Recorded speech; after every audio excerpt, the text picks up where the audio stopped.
Hello everyone. I am Dr. Balvinder Kaur from Dhanori PG College, Dhanori, Haridwar, Uttarakhand. And I am from Department of English. Um, Today I'll be explaining the poem by uh, one of the famous poems by Robert Frost, Stopping by Woods on a Snowy Evening. So to begin with, first of all, I will be giving you a brief description about the poet. Robert Frost. He was an American poet. His work was initially published in England before it was published in America. That's a surprise, but yeah. First of all, his work was published in England, then America. So he is known for his realistic descriptions of rural life and his command of American colloquial speech. Frost frequently wrote about settings from rural life in New England in early 20th century. And he used those settings to examine complex social uh, and philosophical themes. Like you can see here, I have given some introduction about Robert Lee Frost. He was an American poet, all these things only which I have told. Although he was the one who received, he's the only poet to receive four Pulitzer Prizes for poetry, and he became one of America's rare public literary figure as an almost an artistic institution.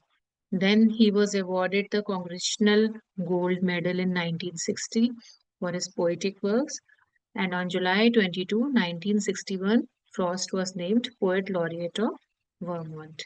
So this is all about him. And now I'll be giving a brief description of the poem. Just let me change the screen. Yeah, this one. Stopping by woods on a snowy evening. As it is, I told you it is written by Robert Frost and it was written in 1922. And it was published in 1923 in his New Hampshire volume.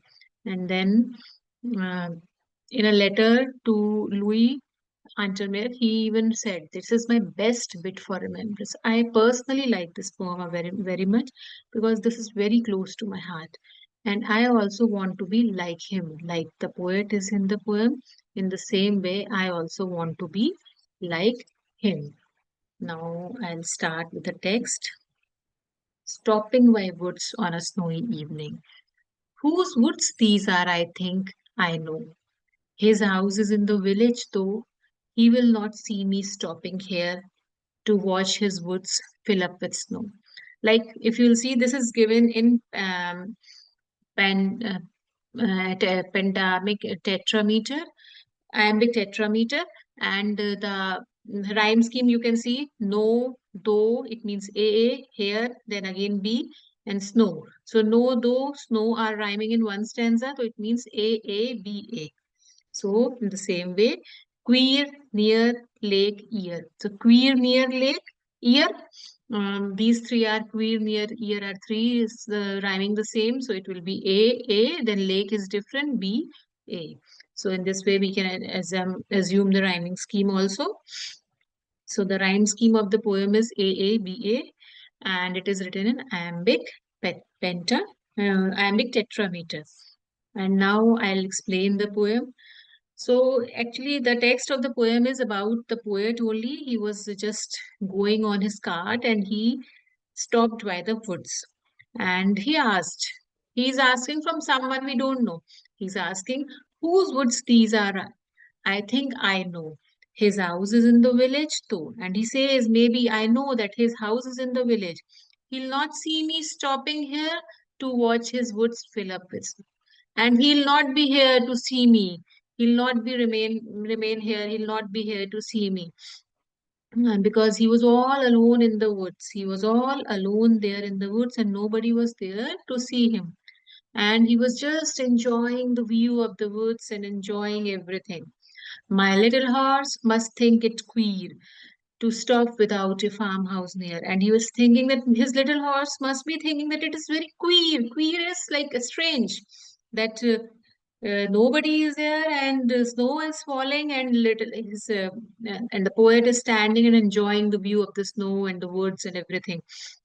And the horse must be, he says that maybe his horse also must be thinking that this is really queer, really strange, that he's just standing there and watching the and between the woods and frozen lake, the darkest, and it was very cold as it was snowing. And but the poet was standing there and enjoying the view. Now, next stanza. He gives his harness bells a shake. He is here the horse. So he has used personification. The personification, why he has personified an animal here, horse. He has used he for horse. He gives his harness bells a shake to ask if there is some mistake.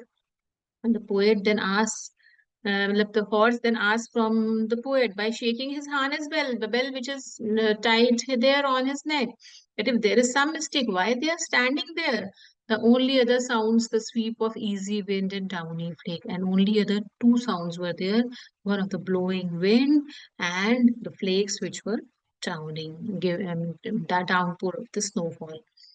But the poet then says, then remembers, he reminds himself, the woods are lovely, dark and deep, but I have promises to keep and miles to go before I sleep and miles to go before I sleep.